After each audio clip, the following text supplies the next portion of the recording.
It's just how it is. That is pretty cool. Let's just have this thing right here. Alright,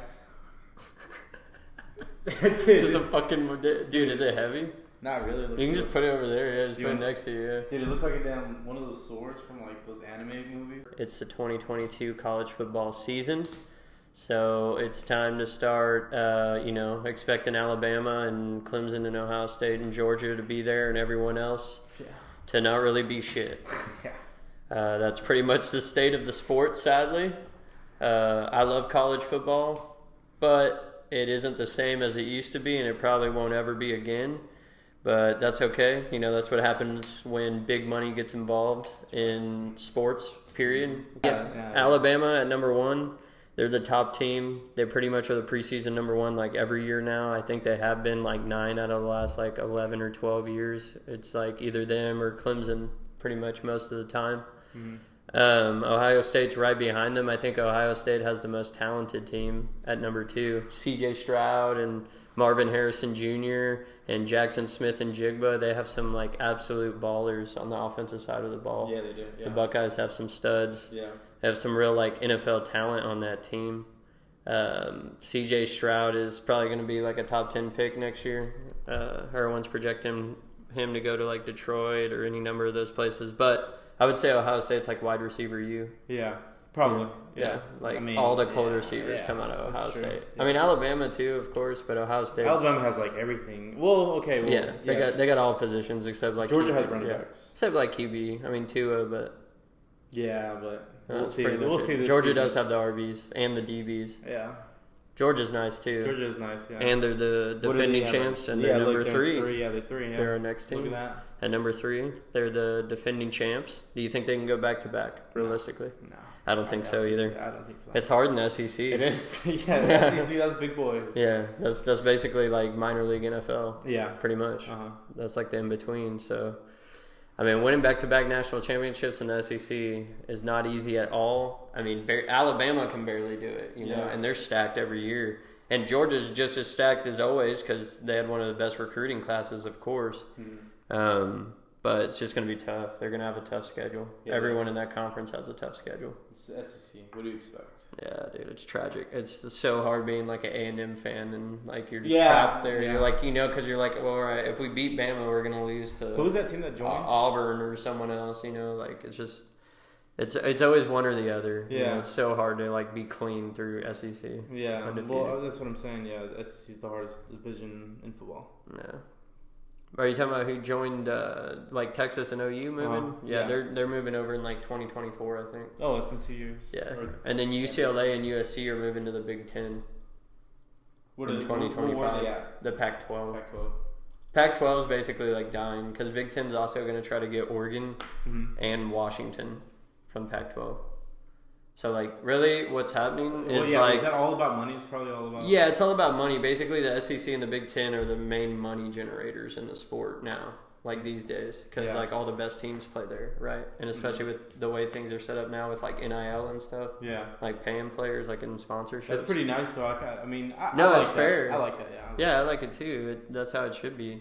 Definitely. It should have always been that way. It should have never been, like, dirty to have to, like, pay them, you know? Yeah. But that's just how they had to do it. But it's just totally now it's just SEC and Big Ten pretty much. It's going to be like that. It's they call it the super conferences. Yeah. Like, it's just going to be those two. There's going to be like mega conferences.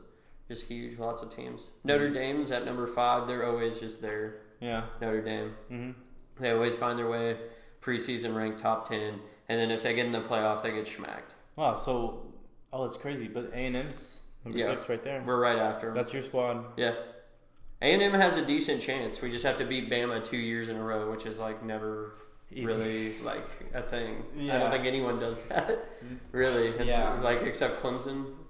Yeah, Clemson's. That's about it. They had a good program. What happened to them? They lost Trevor Lawrence.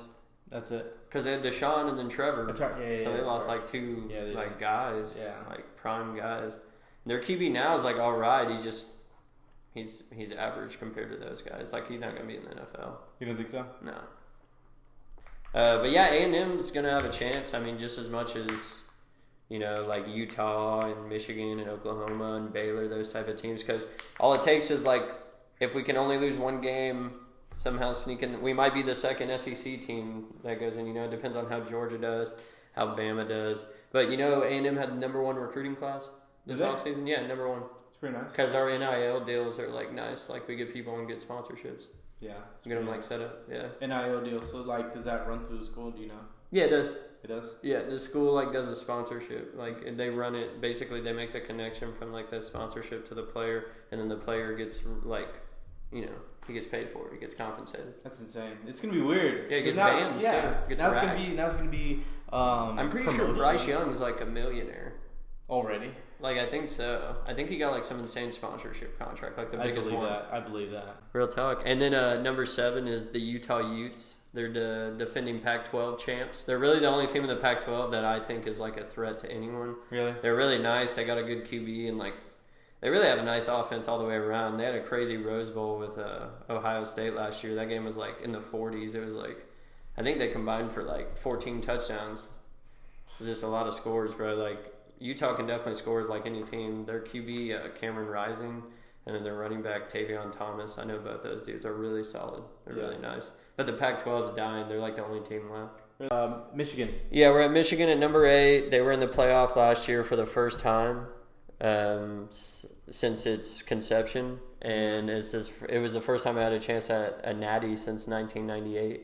Insane. Since Charles Woodson was there. Mm-hmm. So it's been a minute that Michigan had been up there like that, and they got smacked around by Georgia in the semi. But they definitely have a strong team. Harbaugh's still there, and like they have a good running game and like play style.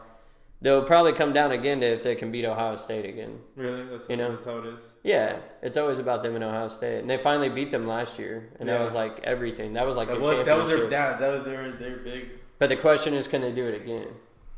You know what I mean? I don't think they can. I just don't think they're as talented. Talent wins out in the end. And CJ Stroud and them gonna be Michigan probably. That's just how it is. Really? Dude, Ohio State's wide receivers are insane. Moved down, we got OU at number 9. Already kind of mentioned like Lincoln Riley left to USC. So they got Brett Venables, the guy that was the defensive coordinator at Clemson the last like decade. Mm-hmm. And it's his first chance to be a head coach. I don't see why they can't win the Big 12 or come close to doing it, but I don't think they'll be in the playoff. They'll probably be in a New Year's 6-day bowl. They'll be good. They'll be OU. Yeah. They'll win 10 games, 9 games, They'll put up the numbers. So you think they'll be higher on the list by the end of the year, or you think they'll be lower? Nah, I think they'll be about where they are. Yeah. I think at 9, I think they'll probably finish the year around like 11, 10, or 9, honestly. If I had to say right now, just based off this top 10, which Baylor rounds out at number 10, the defending Big 12 champs, they're going to be really good this year. I think they're the best team in the Big 12 that has the chance to make the playoffs. Baylor. Oh, yeah. They're nice, dude. Yeah. They're really nice. And they just play smart football. They have a good coach. But I think pretty much like from this list right here, I think Alabama, I think Ohio State, and I think, honestly, I'd probably say I think Alabama and Ohio State for sure are going to be in the playoff. Then I think Georgia and A&M are going to be right there as bubble teams. A&M, you're biased. I don't think. I think A&M is going to be good. Really? But I think the key is they have to go in with one loss. They can't lose more than one. Yeah. So pick. Are you going to lose to Bama and beat all those other teams, or are you going to beat Bama and get upset by someone? Lose to like LSU or whatever, someone that you should beat. That you could be, versus Bama. That's like if you beat, it's like it's a miracle. Yeah, it seems like because they're just so dominant. But then you got Oregon at 11, Oklahoma State at 12, NC State at 13. Then you have USC at 14. That's the influence of Lincoln Riley. They went 4-8 last year, and their preseason ranked 14th. Because they just think Lincoln Riley. Lincoln Riley's like that. Yeah, he's like that, dude. Honestly, I wanted him on the Cowboys instead of Mike. Yeah, 100%. I'd much rather have Lincoln Riley than Mike McCarthy, man. Oh, that's a different decision. USC, I think they did get a gift getting him like that, and I think they'll be better. Mm-hmm. And they got Caleb Williams, too, the QB, transferred over. Yeah, they are he's transferring. A stud. Yeah, they're attracted to that. Bro, yeah, because they're like, oh, he's going to make it clean again, yeah. To be out here at USC. Yeah. 15 is Michigan State. 16 is Miami. They're ranked high preseason. I mean, they were 7-5 last year. They have a new head coach, a guy that used to play for them. His name is Mario Cristobal. Mm-hmm. He was the coach at Oregon the last several years, and he's making the move to his alma mater. And It'd be cool to see Miami be like cold. Yeah. You know, because they're clean like the U.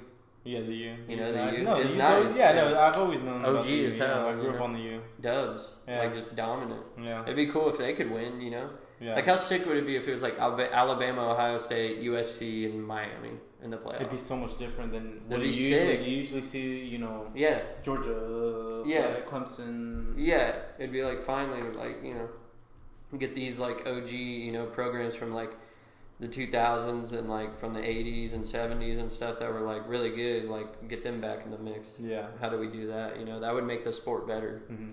I agree. It would increase the quality of it. At 17, you got Pittsburgh, 18, Wisconsin, 19, Arkansas, and then 20, Kentucky.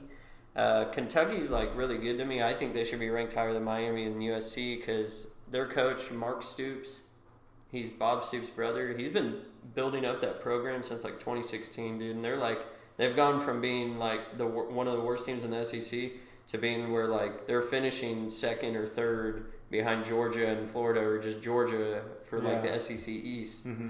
So Kentucky's got a damn good chance at surprising some people, I think, and winning 10 plus games again. So you expect them year. to be higher on the list? Yeah, I think Kentucky probably will end out like in the probably like 12 area, 12, 13, 14, near like where I was saying OU earlier. Yeah. I think Miami will probably finish unranked. That's just realistic. Why? Just because they always find a way to lose.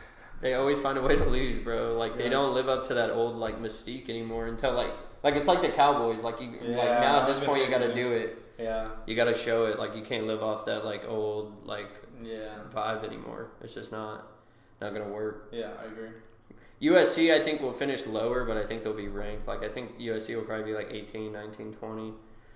Some other movers I could see Oregon finishing like down in the 20s or unranked. I could see Oklahoma State and Baylor both finishing top 10. I could see Michigan back in the playoff if they can beat Ohio State. If not, I think they'll still be top 10 to finish the year. I think Notre Dame will probably be top 10 to finish the year. Some outside teams that I think have a shot at the playoff are, like A&M. I do think they have like somewhat of a shot. I think Utah has a pretty good shot. They just have to go undefeated, which would be good for the Pac-12 if they could get in. And I think Baylor's actually got a pretty good shot because Baylor has a really nice defense and they just play like good fundamental football. Yeah. NC State's probably the most like slept on team at 13th because they have like arguably the best offense. Like they're right there with Ohio State as far as their wide receiver and like QB talent. Yeah.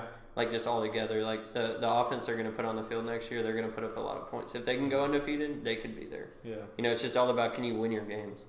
That's all it is in college football because you know you could lose one, that could be it. And that could be like especially for like the smaller divisions. Oh yeah, because you're playing 12 games. I mean, that's it. You're playing 12. Yeah, you know? That's why I love football. It's like a race. Every game really matters. Like, yeah. Oh yeah, dude. College football, like, dude, after like the third or fourth game, every game's like a playoff game. Yeah. You know. Number 21, Ole Miss. Lane Kiffin and them. They had a pretty good year last year. But Matt Corral's gone, so they're gonna have a new QB. Gonna be interesting to see what they do once again. SEC. That's again a team like is A&M gonna be able to beat Ole Miss? You know, like we lost to them last year. Like that's why they were in a Sugar Bowl and we weren't in a New Year's Six Bowl. Wake Forest at 22. They have a chance to be good again, make a run at the ACC. They have a very impressive offense. Cincinnati starting the lowest it has in a while at 23. I think they'll finish unranked. I think they're gonna start losing some games again, just kind of like how they used to. Yeah. Just like not be as good as like they have in the last couple of years because I think the QB they had, Desmond Ridder, I think he mattered. Like really? I think he was like. I think he was nice. Yeah, I think he just like was good for them. I think he was like their leader, you know, coach on the field type thing. You know, now that he's gone, I don't think they'll be the same. Houston at 24, I think they'll finish higher. I actually think they're going to take the American Conference from Cincinnati this year and probably get back to a New Year's Six Bowl. And at 25th, BYU is like a really good 25th ranked team. Really? Like, watch out for BYU.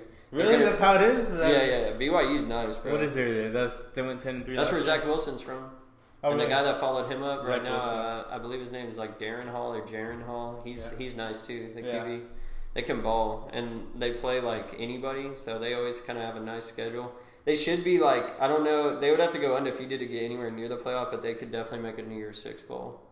So that pretty much does it for our quick wrap-up here of the preseason top 25 for the new college football season coming up here in a couple weeks. We're very excited for that and football in general. Wish you all the best. Thanks for tuning in. See you next time. Peace. Praise God, bro.